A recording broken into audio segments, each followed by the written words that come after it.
زه دې ملګرو ته وایم د خدای لپاره یو خو ګناه ده پښیماني ورباندې وکړئ چې در څه وسي یو ګناه ته ګناه نه ویل علی الاعلان ګناه کول دې باندې خدشه د کفر ده خدشه د کفر پر دې کسان باندې ویره د کفر پر دې کسان باندې چې ګناه پر ګناه باندې نه بولي نن په بازار کې وګوره زموږ ستاسو په دغه بازار کې لرې مه ځه د دنیا عالمي مارکیټو ته مه ځه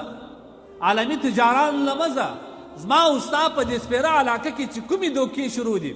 کوم مسلمانانو ته خطا ایستل د مسلمانانو شروع دي په هېڅ ملک کې به هم نه وي بله ورځ یو چا عجیبه خبره راته وکړي یو تاجر د سترګو اوبه قسم دی مې په خدای چې زما ووتل وایي زموږ د پښتنو څخه د دې علاقې څخه یو تاجر تللی و چین ته چې کله هغه تاجر چین ته ولاړی د یو دوکانداره انجلۍ د هغې سه د پور مطالبه وکړه چې ته پور ماته راکړه زه بیا انشاءالله چې پیره مې وکړه درته راوړم دغه چینایي زنانه یوازې په کور کې اسلام راوړی دی نو ټول کافران هغې د خپلو قریبانو ته ویل چې دا زما مسلمان ورور دی د مذهب ورور مې دی دا زما نه پور غواړي زه ورکوم هغه ورته نه به یې ورکوي نه به یې ورکوي هېڅکله به یې نه ورکوي ول دې ورسره زور کړل چې کله ستاسو کفري ورور راسي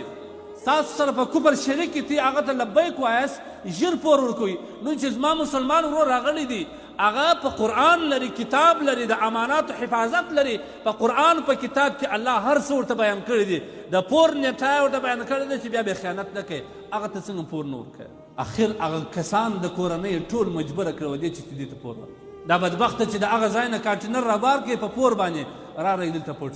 دا تجار کیسه کوي وایي زه ورغلم هغه دوکان ته هغه زنان ته هغې دا راته ویل ول ویې ژړله ول پلانکی نامې سړی خو به نه پېژنې ما ورته پېژنم یې ول دې زما نه پیسې وړي پر پیسو نه یم زه د خپلو قریبانو ته وشرمولم ول ما نوی اسلام راوړی و هغه قریبان در اوسه ماته بېغور راکوي وایي ستاسو په اسلام کې خلک دا رقم دوکې کوي ته ورته وګوره نن ما ورته اسلام بدنامه کړی دی نن زموږ د معاشرې ځوانانو اسلام بدنامه کوي